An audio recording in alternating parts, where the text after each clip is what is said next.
Hello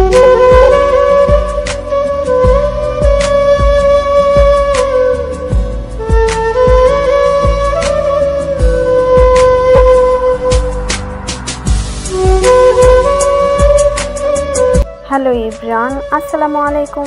দুরন্ত daily blog channel থেকে আমি ফারজানা নতুন দিনে নতুন আরেকটি ব্লগ ভিডিও নিয়ে চলে আসলাম। আমার ভিডিওটি যে যেখান থেকে দেখছেন সবাই ভালো, সুস্থ এবং নিরাপদে আছেন। আলহামদুলিল্লাহ, আপনাদের দোয়াতে আমরাও খুব ভালো আছি। অনেক দিন পর তোমাদের মাঝে নতুন আরেকটি ব্লগ ভিডিও নিয়ে চলে আসলাম।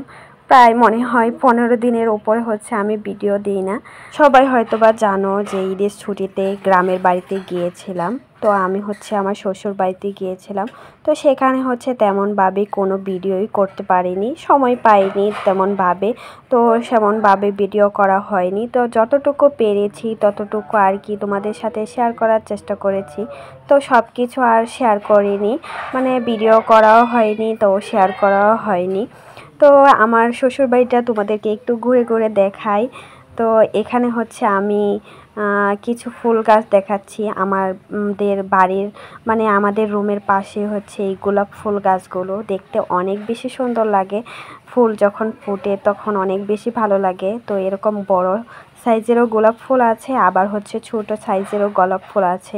তো গোলাপ ফুলের বাড়িটা ভরাই বলতে গেলে আমাদের বাড়িতে অনেক ফুল গাছ আছে, মানে শ্বশুর বাড়িতে। তো বাবার বাড়িতে আর যাওয়া হয়নি, মানে বাবার বাড়িও গ্রামেই, তো সাথেই কিন্তু আমার বাবার বাড়ি, তো সেখানে আর যাওয়া হয়নি। আর এটা ছিল বাড়ির পিছনের অংশ। তো পিছনের অংশ রাস্তা আছে, তার সাথে পুষ্কুনি। দেখতে কিন্তু অনেক বেশি সুন্দর। আমার শ্বশুর বাড়িটা কিন্তু অনেক বেশি ভালো লাগে আমার কাছে, তো খুবই ভালো লাগে। আমার শ্বশুর বাড়ির গাছে কিন্তু অনেক আম ধরেছে, মাশাল্লাহ দেখতে কিন্তু অনেক বেশি সুন্দর লাগছিল। আর আমগুলোও কিন্তু মাশাল্লাহ অনেকটাই বড় হয়েছিল। যখন আমরা বাড়িতে গিয়েছি প্রচুর পরিমাণের কিন্তু কাঁচা আম খেয়েছি। আর আমার কাছে কিন্তু কাঁচা আম খেতে অনেক বেশি ভালো লাগে। তো দেখতেই পেরেছ কত সুন্দর আম ধরেছে, অনেক গাছেই কিন্তু আম ধরেছে। তো একটা গাছের আম তোমাদের সাথে শেয়ার করলাম। মাশাল্লাহ খুবই সুন্দর লাগছিল দেখতে। তো আমার শ্বশুরবাড়িটা তোমাদের কাছে কেমন লেগেছে? আর অনেক দিন ভিডিও দেওয়া হয়নি, আর কারোর ভিডিও দেখতেও পারি নাই, মানে শ্বশুরবাড়িতে ছিলাম সেজন্য আর দেখাও হয়নি। এখন থেকে অবশ্যই রেগুলার সবার ভিডিও দেখব, আর আমার ভিডিও দেওয়ার চেষ্টা করব যতটুকু পারি আর কি। এই তো এটা আমার শ্বশুর বাড়ির মানে সামনের অংশ। তো সবগুলো রুম আর কি এভাবেই। তো গ্রামের বাড়ি একটু অগোছালো থাকবেই। তো এখানে আমার তাহসান বসে বসে খেলা করছিল। তো মাটির দিয়েই কিন্তু ও গ্রামের বাড়িতে গিয়ে খেলা করছিল, কিছু করার নেই। মানে বাচ্চারা গ্রামে গেলে এমনটাই করে থাকে। তো এটা ছিল পিছনের অংশ।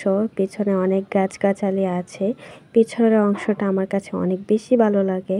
তো অনেক গাছগাছালি আছে, তো সাথে ক্ষেতও আছে, ধানের ক্ষেত, তো ভালোই লাগে।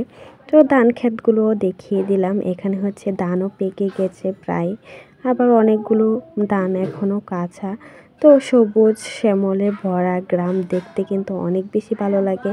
আর আমার গ্রামে কিন্তু অনেক বেশি ভালো লাগে। আর অনেক দিন পর পর গ্রামে গেলে কিন্তু সবারই কাছে অন্যরকম ভালো লাগা একটা কাজ করে, তাই না? আমার মতনই কিন্তু সবারই অনেক ভালো লাগে আর কি। তো এই তো সব কিছু তোমাদের সাথে একটু একটু করে শেয়ার করে নিলাম। তো তেমনভাবে ভিডিও করতে পারিনি, বা ভিডিও শ্যুট করতে পারিনি। তো যতটুকু পেরেছি আর কি তোমাদের সাথে শেয়ার করার চেষ্টা করেছি। তো আমাদের গ্রামের বাড়িটা কেমন লেগেছে, মানে আমার শ্বশুর বাড়িটা, তো অবশ্যই কিন্তু সবাই কমেন্টে জানাতে ভুলবে না। এই তো আজকের ভিডিওটা এই পর্যন্তই ছিল। সবাই ভালো থেকো, সুস্থ থেকো, আর আমাদের জন্য দোয়া করো। আল্লাহ হাফেজ।